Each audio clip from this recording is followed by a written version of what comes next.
جیسے ہمارے نبی زمین کے اوپر کا دیکھتے تھے ویسے ہی زمین کے اندر کا بھی دیکھتے تھے۔ جس طرح سے ہمارے نبی اپنے سامنے کا دیکھتے تھے ویسے ہی اپنے پیٹھ کے پیچھے کا اور دائیں اور بائیں کا دیکھ لیا کرتے تھے۔ سبحان اللہ۔ اور ہمارے نبی قبر کے اندر کے حالات بھی ملاحظہ فرما لیا کرتے تھے۔ ہم آپ کے سامنے بہت پیاری حدیث پاک پڑھ کر سنانے والے ہیں، لہذا بات کو پورا سنیے، ایمان تازہ ہو جائے گا، دل باغ باغ ہو جائے گا۔ اور بات کو پورا سنیے، بیچ میں سے نہ بھاگیے، بیچ میں سے کٹ نہ کیجیے، کیونکہ دین و شریعت کی بات کو پورا ہی سنا جائے تبھی پورا فائدہ ہوتا ہے۔ اور اگر بات سمجھ میں آئے تو دوسروں تک بھی اس کو پہنچائیے، کیونکہ دین و شریعت کی بات دوسروں تک پہنچانا صدقہ جاریہ ہے۔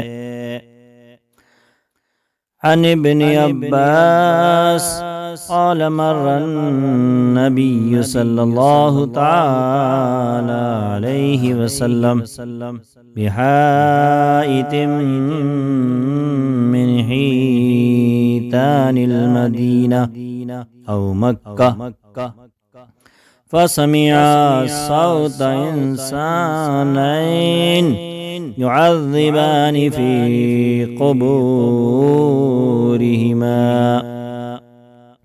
فقال النبي صلى الله تبارك وتعالى عليه وسلم ما يعذبان في كبير، ثم قال بلى كان أحدهما لا يستتر من بوله وكان الآخر يمشي بالنميمة، ثم دعا بجريدة فكسرها كسرتين، فبزى على كل قبر منهما كسرة، فقيل له يا رسول الله لما فعلت هذا؟ قال لعله أن يخفف عنهما ما لم تيبسا، أو كما قال صلی اللہ تعالی علیہ وسلم۔ سامعین بناظرین حضرات، ہم نے آپ کے سامنے بہت پیاری حدیث پاک پڑھ کر سنائی ہے، اس کا ترجمہ سنیں گے تو دل باغ باغ ہو جائے گا اور بات بالکل صاف ہو جائے گی، بات بالکل ذہن نشین ہو جائے گی۔ اس حدیث پاک کا ترجمہ سننے سے پہلے ایک مرتبہ درود پاک پڑھ کر سنائیں۔ اللہ رب محمد صلی علیہ وسلم، نحن عباد محمد صلی علیہ وسلم، صلاة و سلاما علیک یا رسول اللہ، صلی اللہ تعالی علیہ وسلم۔ اس حدیث پاک کے راوی حضرت ابن عباس رضی اللہ تعالی عنہما ہیں۔ وہ فرماتے ہیں کہ اللہ کے رسول صلی اللہ تعالی علیہ وسلم مدینہ منورہ یا مکہ معظمہ کے باغات میں سے کسی باغ میں تشریف لے گئے، بحائط من حیطان المدینہ او مکہ، فسمع صوت انسانین، تو اللہ کے رسول نے دو آدمیوں کی آواز سنی، دو لوگوں کی آواز سنی۔ کیا؟ دو لوگوں کی آواز سنی۔ وہ کیسے لوگ تھے؟ يعذبان فی قبورہما، جن پر ان کی قبروں میں عذاب ہو رہا تھا، ان کو عذاب دیا جا رہا تھا۔ اللہ اکبر۔ فقال النبی صلی اللہ تعالی علیہ وسلم ما يعذبان فی کبیر،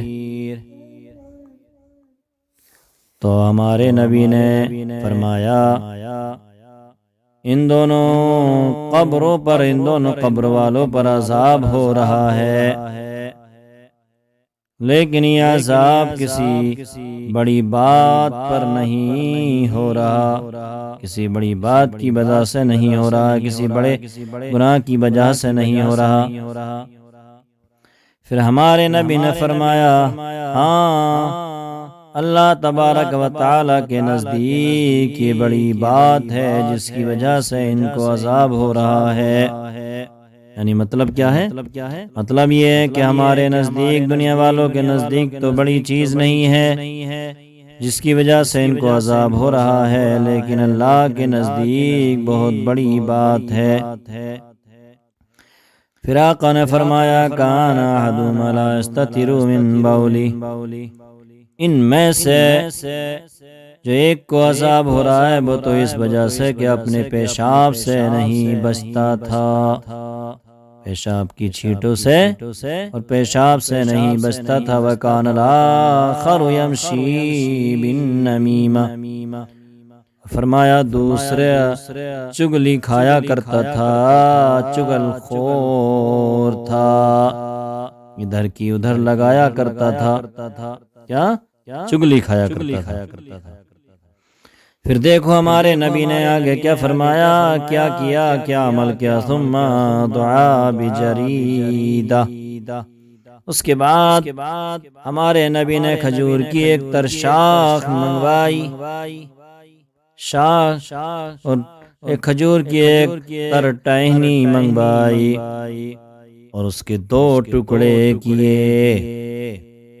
کیا کرے؟ کسرتین، اس کے دو ٹکڑے کیے، اور ان دونوں کی قبر پر ایک ایک ٹکڑا رکھ دیا۔ فوضع علی کل قبر منہما کسرا، ان دونوں کی قبروں پر ایک ایک کھجور کا تر ٹکڑا، شاخ کا ٹکڑا رکھ دیا۔ تر شاخ، گیلی شاخ کا ٹکڑا رکھا۔ فقیل له یا رسول اللہ لما فعلت هذا، اس کے بعد ہمارے نبی نے جب یہ کام کیا تو آپ سے عرض کیا گیا، پوچھا گیا یا رسول اللہ آپ نے یہ کیوں کیا ہے، ایسا کیوں کیا؟ فقال لعله ان يخفف عنهما ما لم تيبسا، تو اے لوگوں ہمارے نبی کا جواب سنو۔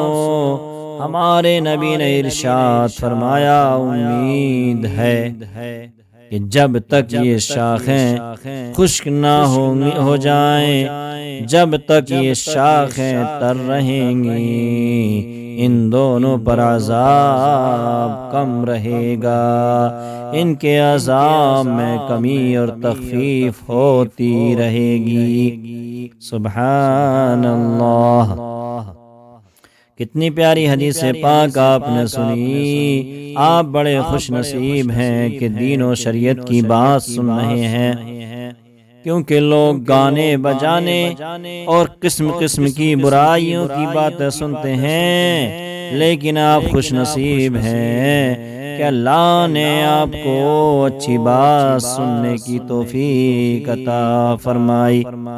دین و شریعت کی بات سننے کی اللہ نے آپ کو توفیق دی اور آپ نے اس کے لیے اپنا قیمتی ٹائم نکالا،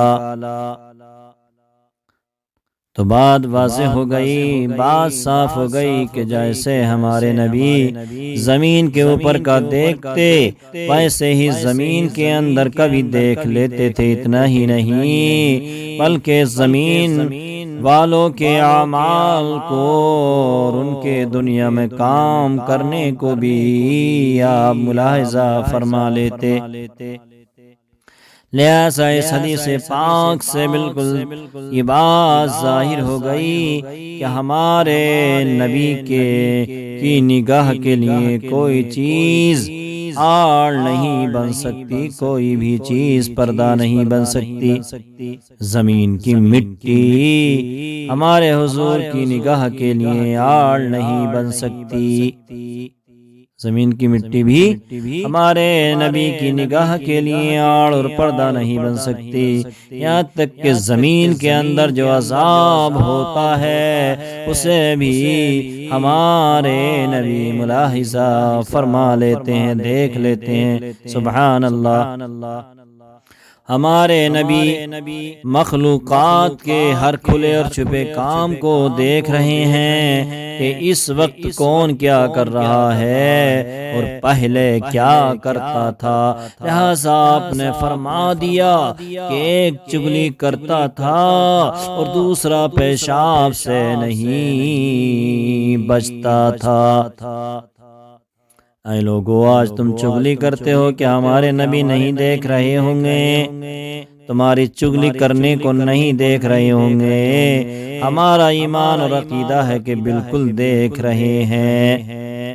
اور کھڑے کھڑے پیشاب کرنے والوں تم بھی بتاؤ، تمہارے چھینٹیں آتی ہیں تو کیا تمہارے چھینٹیں آنے کو، تمہارے پیروں اور کپڑوں پر چھینٹیں آنے کو نہیں دیکھ رہے ہیں کہ تم غیروں کا طریقہ اپنا کر کھڑے کھڑے جہاں دل چاہا وہیں پینٹ کھولی اور ٹلو پمپ کو چلانا شروع کر دیا۔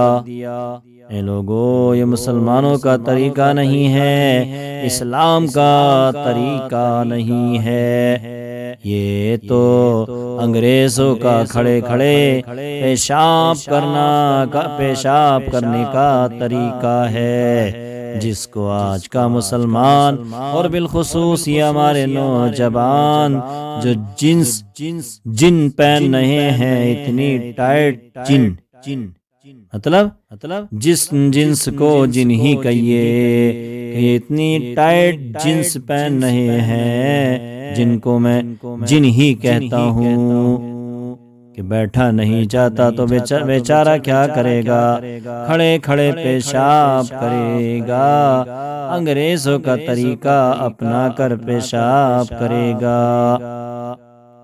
اللہ اکبر، چھینٹیں پیروں پر آئیں، پینٹ پر آئیں اور کھڑے کھڑے پیشاب کیا تو کچھ چھینٹیں پینٹ پر ہی گر گئیں، لباس پر ہی گر گئیں۔ اللہ اکبر۔ تو کیا ہے نوجوانوں، تمہارے پیشاب کرنے کو اور پیشاب کی چھینٹوں سے نہ بچنے کو ہمارے نبی نہیں دیکھ رہے ہیں، تمہارے خیال میں ہوگا نہیں دیکھ رہے، لیکن ہمارا یہ عقیدہ ہے کہ جیسے کل دیکھ رہے تھے آج بھی ویسے ہی دیکھ رہے ہیں، اور ہمارا اللہ عالم الغیب والشہادہ، اس سے کوئی چیز چھپی ہوئی نہیں۔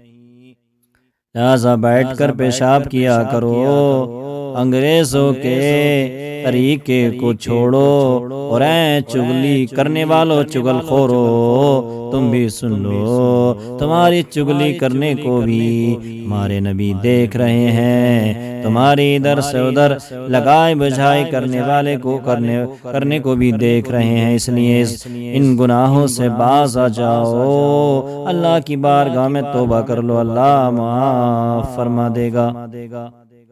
تھوڑی سی بات اور رہ گئی اور بات کو ختم کر لیتے ہیں۔ ہمارے حضور ہر گناہ کا علاج بھی جانتے ہیں۔ کیا ہمارے حضور ہر گناہ کا علاج بھی جانتے ہیں؟ آپ کہیں گے کیسے؟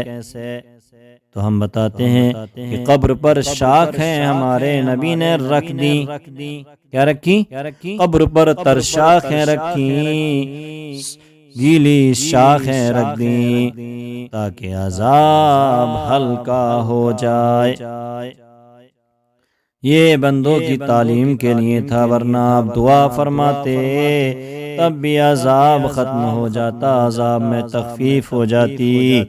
لیکن اس لیے تاکہ میرے امتی جان لیں کہ کس طرح سے قبروں کے عذاب کو ہلکا کیا جائے،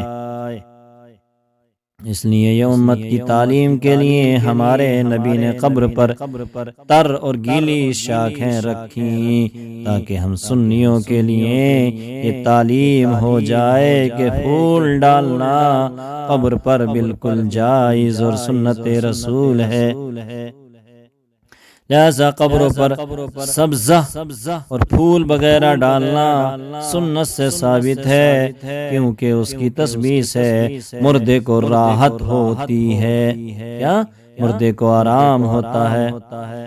لہذا جب تسبیح اور پھول ڈالنے سے قبر پر صاحب قبر کو راحت اور آرام حاصل ہوتا ہے، تو قبر کے پاس قرآن پاک کی تلاوت کرنا حافظوں کو قرآن پاک کی تلاوت کے لیے متعین کرنا بالکل بہتر ہے، ثواب کا کام ہے.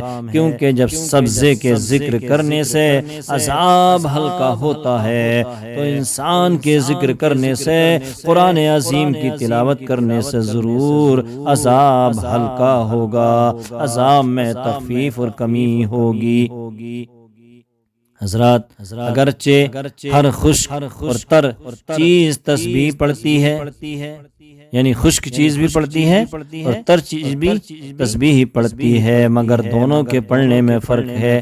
ایسے ہی مسلمان کے اور کافر کے پڑھنے میں فرق ہے، ایمان والے اور بے ایمان والے کے قرآن عظیم کے پڑھنے میں فرق ہے.